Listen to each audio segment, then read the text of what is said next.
আসসালামু আলাইকুম। আমি কোনো প্রফেশনাল ব্লগার না। আসলে ব্লগটা মেমোরিজগুলো ধরে রাখার জন্যই করা। তো রিসেন্ট যে মাইলস্টোন ট্র্যাজেডি এটা খুবই হার্ট টাচিং ছিল। তো এবং আমার মতো সব মায়েদেরই মানসিক অবস্থার খুবই খারাপ কন্ডিশন ছিল। তো আমরা চিন্তা করলাম যে একটু মনটাকে ভালো করার জন্য কোথাও ঘুরে আসি। আমার কাজিন শাওন আপুকে আমি একদিন ফোন দিলাম।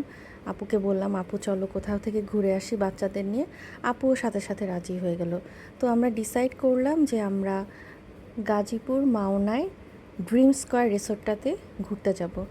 তো আমরা 5 তারিখ যেহেতু ছুটির দিন ছিল, আমরা তাই সবাই প্ল্যান করলাম যে আমরা 5 তারিখে ড্রিম স্কয়ার রিসোর্টে যাব।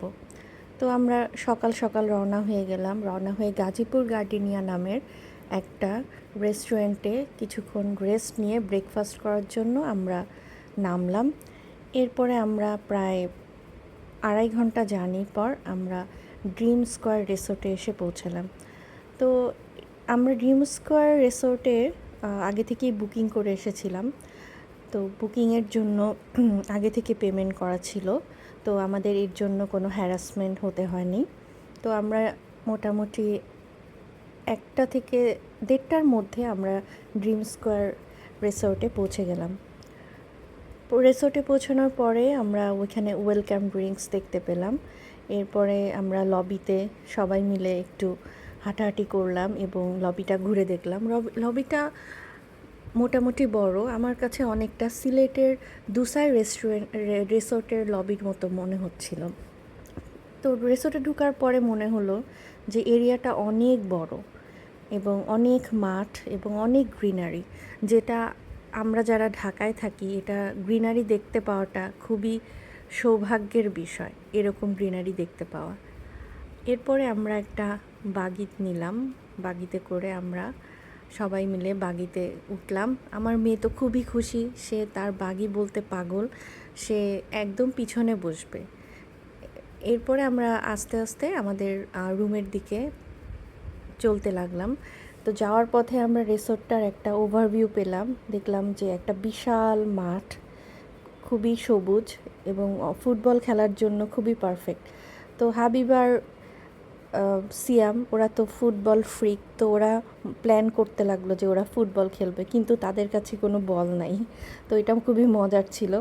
এরপরে আমরা বাগিতে করে সবাই মিলে আস্তে আস্তে আমাদের ওয়াটার ভিলার দিকে যেতে লাগলাম। এখন যে ভিলাগুলো আমার বাম সাইডে দেখতে পাচ্ছেন, এটা হচ্ছে এক্সিকিউটিভ ভিলা। তো এই ভিলাগুলো খুবই সুন্দর ছিল, একদম লেকের পাশে, বড় একটা লেকের পাশে। তো আমরা আগে থেকে প্ল্যান করেছিলাম যে আমরা ওয়াটার ভিলাটাই বুক করব। আমরা এরপরে ওয়াটার ভিলাতে চলে আসলাম। ওয়াটার ভিলাতে পৌঁছানোর পরে আস্তে আস্তে আমরা সবাই ভিলার দিকে এগিয়ে গেলাম এবং ওয়াটার ভিলাটা আসলেই খুবই চমৎকার ছিল। তো ড্রাইভার আমাদেরকে ওয়াটার ভিলার দিকে ব্যাগগুলা পৌঁছে দিতে লাগলো। এরপরে আমরা ভিলার কাছাকাছি যখন আসলাম তখন দেখলাম ভিলাটার চারিদিকে পানি। তো অনেকটা মালদ্বীপসের মতো, যদিও সবাই দুষ্টামি করে এটাকে বাংলাদেশের মালদ্বীপস বলে। তো যাই হোক, আমরা যখন আমাদের রুমে পৌঁছালাম দেখলাম রুমটা আসলেই অনেক সুন্দর এবং ওয়েল ডেকোরেটেড। আর্কিটেকচারটা একটু ডিফারেন্ট, অনেকটা নৌকা শেপের। তো এবং রুমটা সাইজে অনেক বড় এবং ভিতরের রুমটা অনেকটা কাঠ দিয়ে তৈরি। আর রুমের সামনে ছিল একটা ব্যালকনি এবং ব্যালকনিতে 2টা চেয়ার ছিল এবং চা খাওয়ার জন্য খুবই পারফেক্ট। তো আমার মেয়ে সিয়াম, সুস্মি বাচ্চারা তো খুবই খুবই খুশি এবং এত বড় ভিলা পেয়ে ওরা রীতিমতো এক্সপ্লোর করা শুরু করে দিছে। আশেপাশে ওরা দেখতেছে কি আছে না আছে। তো আমরা খেয়াল করলাম যে ভিলার ঠিক লেফটে একটা প্লে জোন, মানে ওয়াটার প্লে জোন আছে। তো সেখানে বাচ্চাদের জন্য অনেক রাইড আছে। তো আমার মেয়ে এটা দেখে তো খুবই খুশি যে, এবং সে তখনই বায়না যে সে সেই ওয়াটার প্লে জোনটায় যাবে। তো আমরা কিছুক্ষণ আশেপাশে এক্সপ্লোর করার পরে এরপরে আমরা ডিসাইড করলাম যে আমরা একটু লাঞ্চ করতে যাব, যেহেতু আমরা একটা লং জার্নি করে আসছি। তো আমরা সবাই খুবই হাংরি ছিলাম, তাই আমরা লাঞ্চ করতে গেলাম। লাঞ্চ করতে এটা বুফে লাঞ্চ ছিল। তো আমাদের প্যাকেজটার মধ্যে লাঞ্চ, ডিনার, ব্রেকফাস্ট 3 বেলাতেই বুফে ছিল। তো এখন বুফে মাঝখানে আমরা একটা বোর্ড দেখলাম, ওখানে লেখা ছিল তাণ্ডব, মুভি তাণ্ডব অ্যাট 9:30 PM। তো আমাদের মেগাস্টার সাকিব খানের মুভি 9:30টার সময় এখানে যেই মুভি থিয়েটারটা আছে ওখানে শো করা হবে। তো আমরা খুবই এক্সাইটেড ছিলাম, যদিও আমরা জানি মুভিটা খুব বেশি হিট হয়নি, তারপরে একসাথে দেখার মজাই আলাদা। এরপর আমরা লাঞ্চ স্টার্ট করে দিলাম, সবাই সবার মতো স্পেসিফিক যে যেটা প্রেফার করে খেতে সেটা শুরু করে দিল। এরপরে আমরা দেখলাম যে ঠিক আমাদের রেস্টুরেন্টের সাথেই ব্যালকনি, এবং ব্যালকনির সামনেই একটা বিশাল লেক, এবং লেকের মধ্যে কাইকিংয়ের জন্য ব্যবস্থা আছে। তো সিয়াম, সুস্মি, আমার মেয়ে, ওরা তো ফার্স্ট টাইম কাইকিং দেখে ওরা খুবই এক্সাইটেড বাচ্চারা। তো ওরা আগেই বায়না ধরলো তারা কাইকিং করবে। তো কাইকিং যেখানে করব আমরা, তো আশেপাশে অনেক জায়গাটা অনেক স্পেশিয়াস ছিল। আমরা আশেপাশের জায়গাগুলো একটু এক্সপ্লোর করলাম, হাঁটলাম, দেখলাম। আমরা ওয়েট করছিলাম আমাদের কাইকিং মানে লোকটার জন্য, কারণ উনি লাঞ্চে ছিল। তো ইন দ্য মিন টাইম আমরা সবাই মিলে কে কোন বোটে চড়বো এটা নিয়ে অনেক বেশি গবেষণা করলাম। আলটিমেটলি লোকটা এসে আমাদের বলল যে ব্লু বোটটায় যারা 60 কেজি অ্যাবভ তারা চড়তে পারবে না। তো আমরা সবাই তখন খুবই মজা পেলাম যে আমরা এত ডিসাইড করলাম কে কোন বোটে চড়বো, এখন উনি বলছে ব্লু বোটে অ্যালাউড না। তো যাই হোক, আমরা এরপরে যেহেতু ব্লু বোটটা একটু ছোট, তো রেড বোটটাই আমাদের চুজ করতে হলো। At first Siam kayaking start করলো। সিয়ামের মোস্ট প্রেফারেবল অ্যাক্টিভিটিস আজকের দিনে এটাই ছিল, কাইকিং। এরপরে হাবিব স্টার্ট করলো।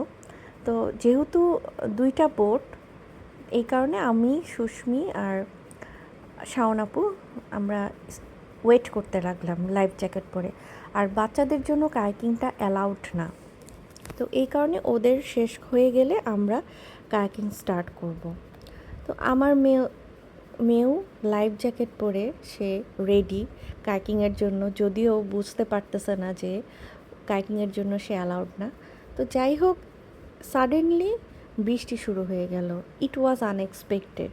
কাইকিংয়ের সাথে বৃষ্টি আমার লাইফে প্রথম। এর আগেও আমি কাইকিং করেছি একবার, বাট আমার লাইফে কাইকিংয়ের সাথে বৃষ্টি হওয়াটা এই প্রথম।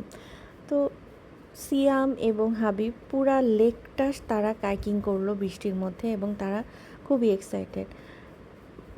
কিন্তু আমাদের যেই লোকটা কাইকিংয়ে হেল্প করলো, উনি বলল যে বৃষ্টির মধ্যে কাইকিং আর করা যাবে না, কারণ পানি ঢুকে যাবে, এই কারণে নৌকা ডুবে যেতে পারে।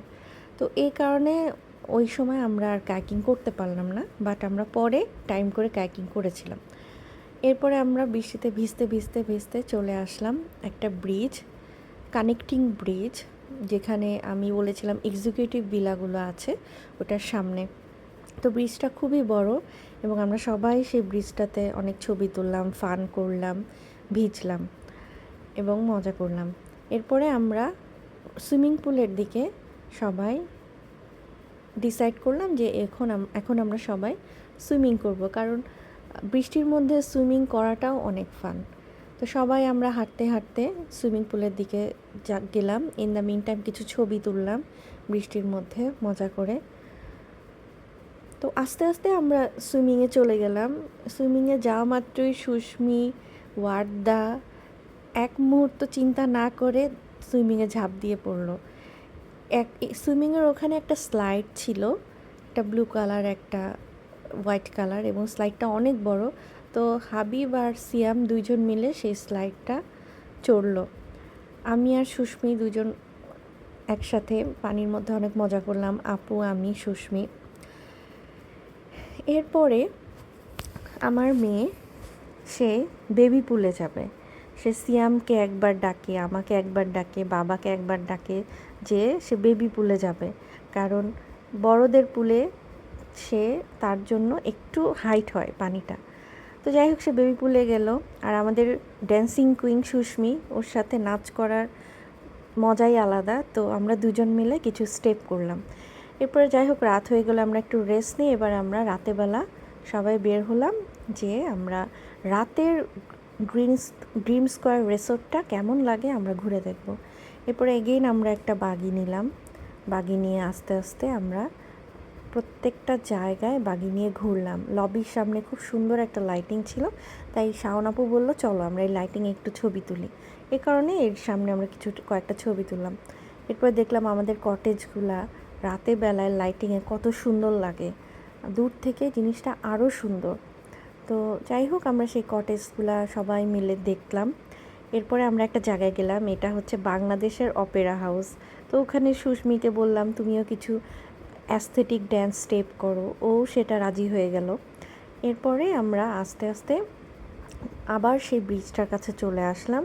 ব্রিজটাও সুন্দর করে লাইটিং করা ছিল এবং অনেক অ্যাট্রাকটিভ ছিল, আর এক্সিকিউটিভ ভিলাগুলো ছিল।